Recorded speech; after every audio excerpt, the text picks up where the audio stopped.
Hello, I'm Masayuki Uwaguchi from Gelitwo Z08 and welcome to my synthesis video vlog. Coming into this course, my idea of literature was mostly limited to stories we read in class. But throughout the term, I learned that literature is a lens to understand life, our culture, our identities, our histories, and the systems that quietly shape us. Each module challenged me to rethink what I thought I knew, both about the world and about myself.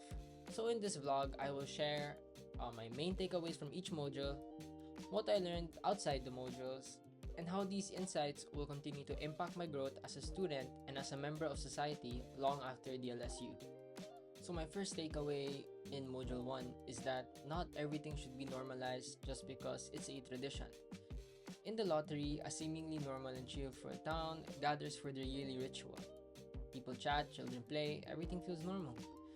But then the moment Tessie Hutchinson's name is drawn, the community ties its morality to the ritual, not to empathy. Her friends, neighbors, even her own family attacks her with stones. So this story shows that the worst cruelty can be performed by ordinary people who believe they are simply following tradition. This made me question that traditions in our own society that remains unquestioned, even when they cause harm. So my second takeaway is that power can dictate truth and punish reality. In 2 plus 2 equals 5, a strict school forces students to recite a false equation. Anyone who refused is punished.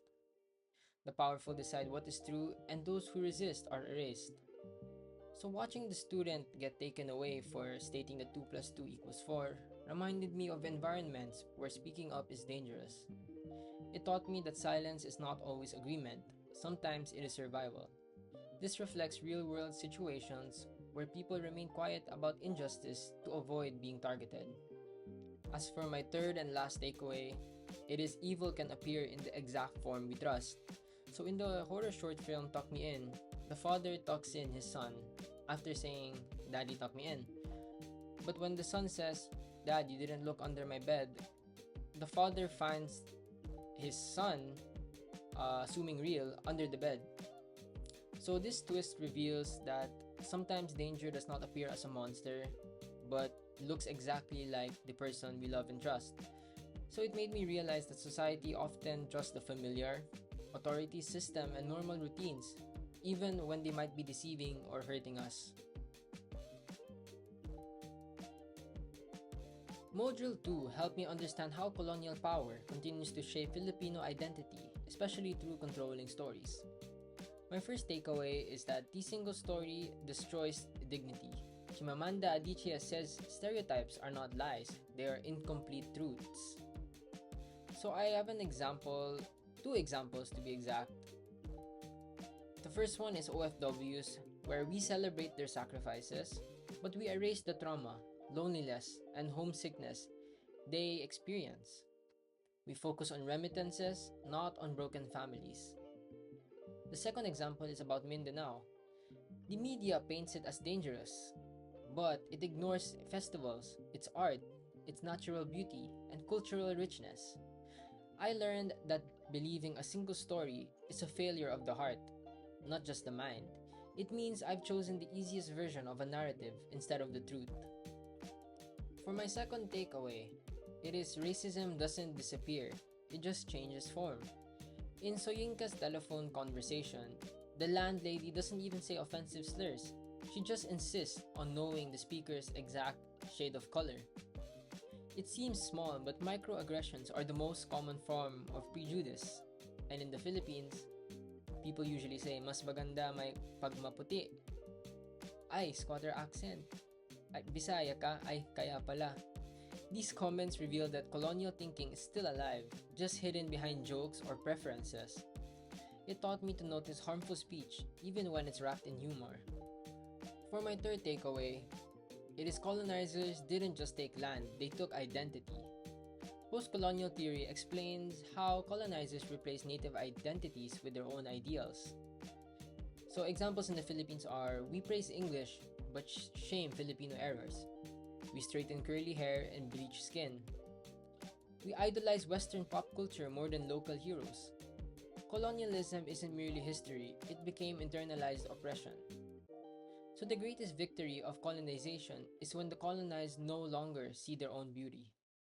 My fourth and last takeaway is that reclaiming our own narrative means freedom. Stories can undo damage. Stories can restore what history tried to erase. So me listening to Mindanaoan vloggers, OFW diaries, local creators made me realize that empowerment starts when we decide which story defines us. Module 2 didn't just teach me lesson content, it taught me accountability. I must take responsibilities for the stories I consume and share.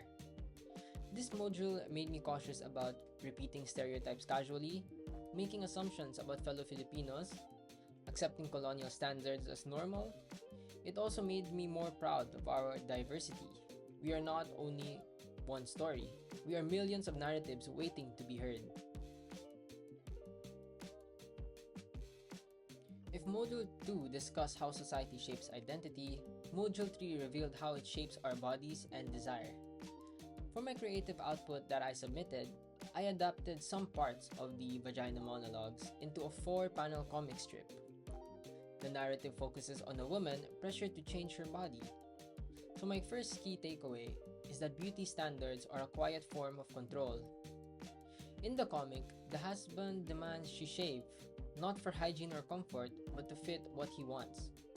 So society tells her that your body must be hairless, your comfort is secondary, and your value depends on pleasing others. Women's bodies become community property, judged, inspected, or controlled. My second takeaway is that systems often support the pressure. In page 3, when she and her husband go to a therapist for advice, the therapist says, "Why don't you just obey your husband?" So this shows us that oppression becomes normal even when helpers enforce it. As for my last takeaway, it is liberation starts with self-worth. In the final panel, she decides that I don't have to shave for anyone. She reclaims her identity by rejecting someone else's version of it. This taught me that empowerment is not always loud. Sometimes it's a quiet decision to love yourself. Module 3 made me more sensitive to how society treats women, especially in the Philippines where standards are high, scrutiny is constant, and judgment is automatic. I learned that advocating for equality starts by respecting bodily autonomy, not by telling people how they should look or behave. As for outside modules, these lessons strengthened the skills that help me analyze the modules deeply. My first takeaway is that fiction teaches us to understand people. In elements of fiction, it helped me see how every character has depth and every character has a story behind their actions. This lesson made me more empathetic in real life. People are round characters, not stereotypes. As for my second takeaway, meaning is created in context. Elements of literary experience taught me to analyze author intent, cultural background, ideology, and audience reactions. This improved how I read news, social media, and political speeches with critical awareness. As for the last takeaway, it is I am the hero of this journey. The hero's journey reminded me that challenges don't define failure, they define growth.